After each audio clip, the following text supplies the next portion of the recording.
kita bisa hadir di tengah-tengah masyarakat banyak, khususnya di tengah-tengah para korban yang membutuhkan, baik yang terjadi pada anak maupun perempuan. Bincang-bincang Sobat KPAI. Halo Sobat KPAI, senang sekali saya dapat menemani Sobat semua di Bincang-bincang Sobat KPAI. Sobat, pada tanggal 29 Juni 2022, KPAI telah melaksanakan penandatanganan MOU dengan Korps Mahasiswa Islam Indonesia Putri atau yang dikenal dengan Korps PMII Putri. Pagi ini sudah hadir bersama kita Kak Maya Muizatil Lutfillah. Nah, beliau saat ini bertugas selaku Ketua Umum Kopri PMII. Nah, kita sapa dulu Kak Mayanya ya sambil kita berkenalan dengan beliau. Halo, selamat pagi Kak Maya. Halo, pagi juga Mbak. Bagaimana kabarnya? Alhamdulillah baik. Alhamdulillah baik. Kak Maya, mungkin Kak Maya perlu berkenalan dulu nih dengan sobat-sobat KPAI semua. Silakan Kak Maya. Halo, terima kasih banyak Mbak host yang luar biasa ya. Ternyata panggilan sayang dan panggilan mesranya di KPAI hampir-hampir mirip dengan di Kopri itu sendiri. Oh, oke. Ya, Kak ya? Iya. Enggak, kalau di Kopri itu kan sahabat. Ternyata sahabat. kalau di KPAI sobat. Iya. Betul, Sama-sama betul. tipis lah. Benar. Oke, terima kasih banyak Mbak. Tentu saya Maya Muizatil Lutfillah dari Korps PMI Putri. Hari ini saya diamanahi sebagai Ketua Kopri PBPMII yang memang menaungi kurang lebih 265 cabang di seluruh Indonesia dan banyak ya. Alhamdulillah. Oke. Nah, Kak Maya sendiri sudah menjabat sebagai Ketua Umum sudah berapa lama ya, Dek? Kebetulan di tahun 2021 kemarin Kongres yang ke-20 saya terpilih menjadi Ketua Kopri PBPMI. Jadi tepat kurang lebih 1 tahun. Wow, 1 tahun. Saya sudah menjabat, masih ada 2 tahun ke depan yang harus saya jalani. Karena memang periode masa kepengurusan itu sampai 3 tahun. 3 tahun ya, singkat juga ya. Baik Kak Maya, Korps PMII Putri ini kan merupakan salah satu organisasi kemasyarakatan dan pemuda ya, atau OKP gitu ya. Nah, ini kan sudah besar namanya dan juga sudah cukup lama berkiprah di Indonesia. Nah, mungkin Sobat KPAI pengen tahu ya, apa saja sih ruang lingkup dari organisasi dan program kerja dari PMII Putri ini secara umum gitu. Oke. Terima kasih banyak.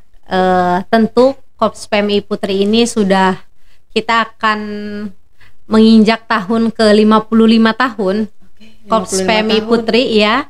Tentu banyak sekali program-program dan kegiatan-kegiatan yang tentu kita lakukan dan itu juga tentunya harus bermanfaat dan maslahat untuk masyarakat banyak. Kita yang memang notabene mahasiswa, yang juga kita mahasiswa yang berlandaskan Ahlus Sunnah wal Jamaah, yang memiliki intelektual secara gagasan dan pikiran, juga gerakan menganut Ahlus Sunnah wal Jamaah.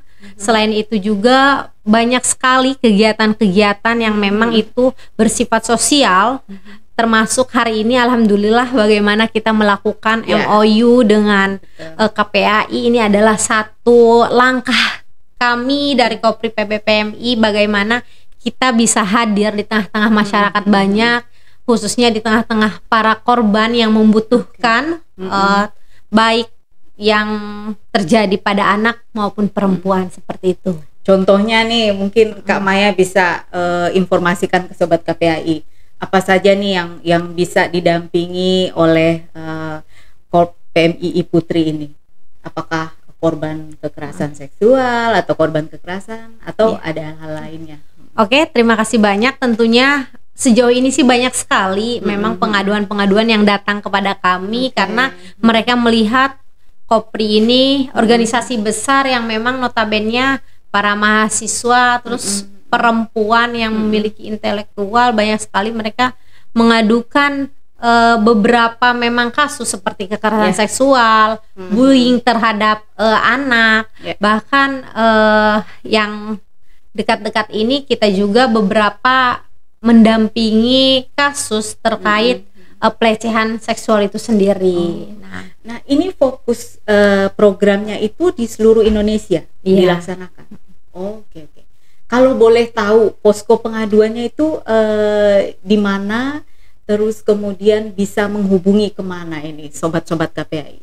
Sejauh ini di Kopri PBPMII kita memiliki beberapa bidang, memiliki beberapa divisi yang memang dia fokus di bidang tersebut, seperti bidang advokasi dan kebijakan publik. Nah, bidang inilah yang memang nanti akan menaungi ataupun menerima pengaduan-pengaduan dari masyarakat luas. Nah, kita pengaduannya itu insya Allah dalam waktu dekat ini kita akan melaunching website di mana diperuntukkan untuk para masyarakat umum, tidak hanya kader Kopri PMI saja, tapi masyarakat umum bebas dan boleh menggunakan layanan tersebut untuk pengaduan sebagai korban, saksi ataupun yang lainnya seperti itu.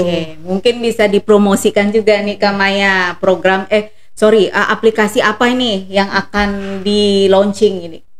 Tentu salah satu aplikasi dan website ini nanti surprise ya, akan kita launching karena memang ini juga digagas oleh sahabat-sahabat secara bersama, secara kolektif dan kolaborasi dengan beberapa lembaga yang ada di PMI itu sendiri, seperti lembaga hukum, lembaga psikolognya, yang memang nanti satu kesatuan kita bisa bekerja sama sehingga apa yang diharapkan oleh masyarakat luas itu bisa tercapai.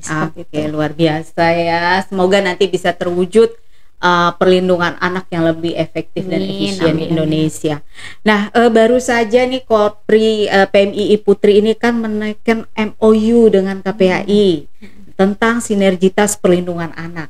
Kira-kira apa nih isi kerjasamanya Kak Maya dengan KPAI? Mungkin kasih bocoran lagi nih ke sobat KPAI. Mau tahu banget atau mau tahu aja ini yang Mbaknya? Banget ya kayaknya ya, banget ya.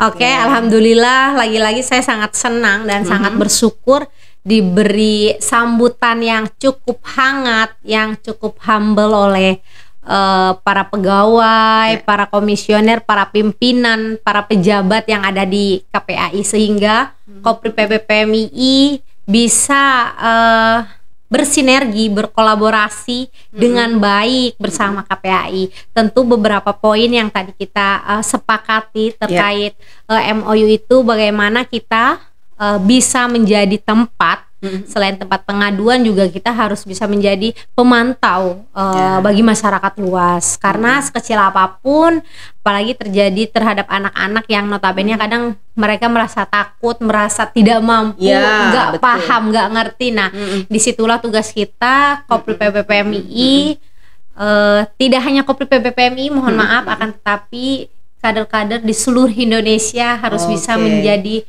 pemantau kekerasan, pemantau bullying dan lain sebagainya, khususnya terhadap perempuan dan anak. Wow, luar biasa. Nah, apa sih makna strategi dari kerjasama antara Kopri PMII Putri dengan KPAI ini hari ini? Tentu singkat saja sih, ketika kita memaknai makna strategi antara Kopri dengan KPAI, karena saya rasa hal-hal yang besar yang akan kita kerjakan tidak bisa saya kerjakan sendiri tanpa kolaborasi dengan unsur tertentu. Nah, disinilah beberapa lembaga yang memang berkaitan dengan anak, dengan perempuan. Nah, KPAI lah salah satu lembaga yang memang menangani terkait beberapa kasus. Selain itu juga fokus, bukan hanya menangani, tapi fokus memang di hal tersebut gitu. Kan Kopri PMII Putri ini kan skalanya sudah nasional ya Kak Maya ya. Kira-kira ada berapa sih anggotanya di seluruh Indonesia nih? Kalau berbicara sahabat-sahabat Kopri yang ada di seluruh Indonesia, bahkan di dunia pun ada, dalam artian seluruh dunia sih, bukan hanya di Indonesia, di luar Indonesia pun ada. Kita ada beberapa cabang internasional seperti Malaysia, Jerman, itu juga kita sudah membuka cabang. Kurang lebih kita memiliki kader kopri, kader-kader perempuan itu di angka 4 juta. Cukup banyak sekali. Seluruh dunia, belum lagi alumninya. Ya. Nah, kalau peran alumninya sendiri masih aktif juga saat ini. Alhamdulillah, alumni sendiri itu dia memiliki wadah yang disebut IKPMII, Ikatan Keluarga Alumni PMII. Nah, kalau mau jadi member nih Kak Maya, itu persyaratannya apa ini? Kalau mau jadi member Kopri PMII Putri? Melihat dari namanya PMI, Kopri PMI, Kops Pergerakan Mahasiswa Islam Indonesia Putri.